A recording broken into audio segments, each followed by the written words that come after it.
नमस्कार, बहुत स्वागत है आपका। आप देख रहे हैं किस्मत कनेक्शन और मैं हूं आपके साथ शैलेंद्र पांडे।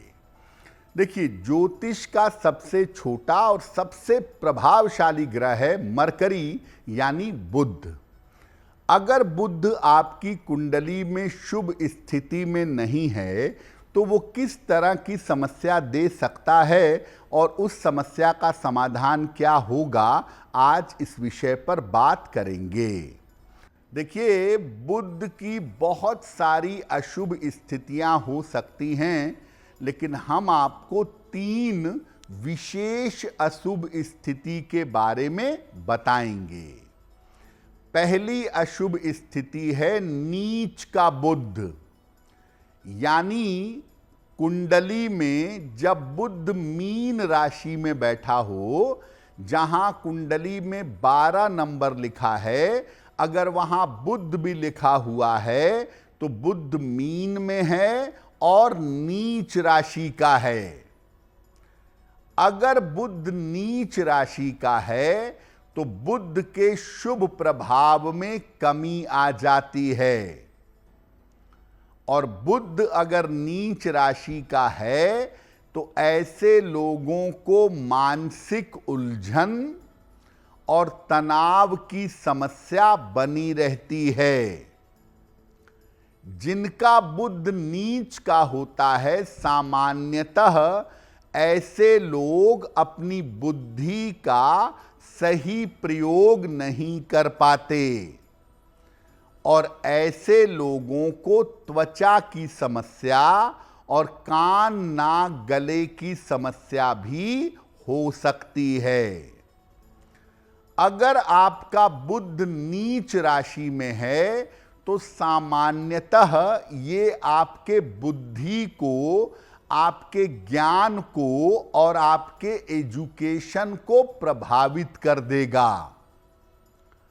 अगर बुध आपका नीच राशि में है तो इस बुध को ठीक करने के लिए रोज सुबह सूर्य भगवान को जल चढ़ाइए और सलाह लेकर एक पन्ना या एक मोती, इसमें से कोई एक रत्न अगर आप धारण करें तो आपके लिए बेहतर होगा।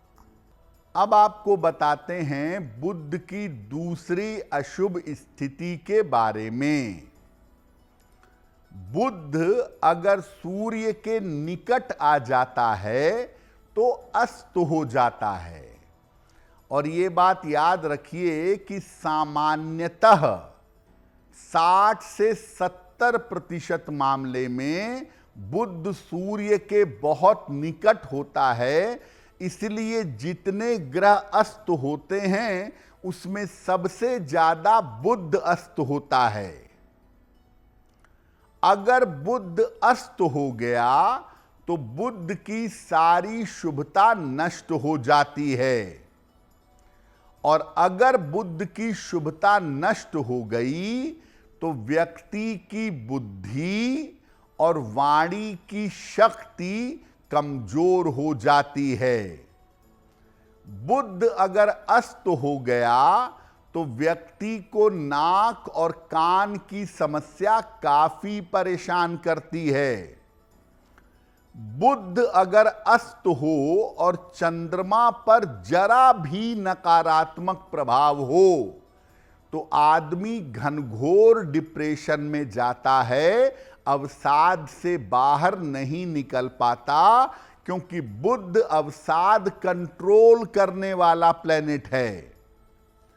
अगर बुध आपकी कुंडली में अस्त है तो सलाह लेकर पन्ना धारण करिए और रोज सुबह स्नान करके विष्णु सहस्त्र नाम का पाठ करिए या विष्णु सहस्त्र नाम सुनिए। अगर आप ऐसे उपाय करें तो निश्चित रूप से अस्तगत बुध की समस्याओं को कम कर पाएंगे। ज्यादा से ज्यादा हरे रंग का प्रयोग करने से भी अस्त बुध को शक्ति मिलती है और समस्याएं कम होती हैं। अब आपको बताते हैं बुध की तीसरी अशुभ स्थिति के बारे में, जो 10% कभी कभी फायदेमंद हो जाता है लेकिन 90% मामले में झंझट पैदा करता है। बुध और राहु का कॉम्बिनेशन, बुध और राहु का संयोग। बुध और राहु का अगर संयोग है कुंडली में तो ये बुध को दूषित कर देता है। ऐसा संयोग होने पर त्वचा की और ईएनटी, कान नाक गले की समस्या जरूर होती है। बुध राहु का कॉम्बिनेशन अगर कुंडली में है तो व्यक्ति अपनी बुद्धि का दुरुपयोग करता है।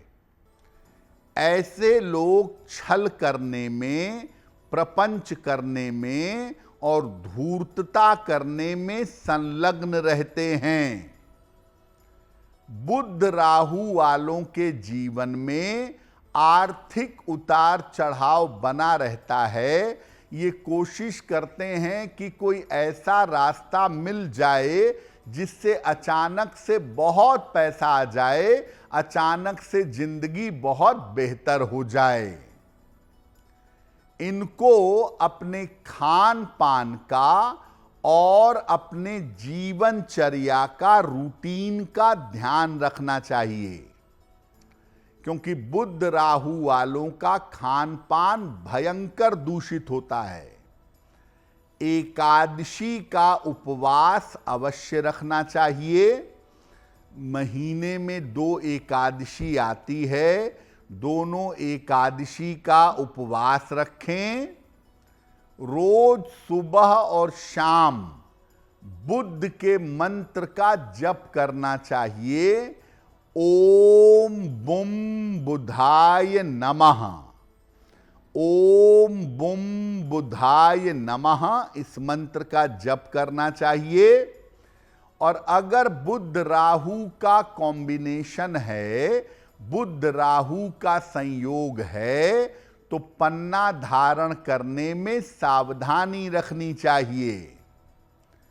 अगर आपकी कुंडली में बुध राहु का योग है तो छल प्रपंच बेईमानी मत करिए और रातों रात पैसा कमाने के चक्कर में मत पड़िए, वरना पैसे के बहुत बड़े नुकसान में आप डूब सकते हैं।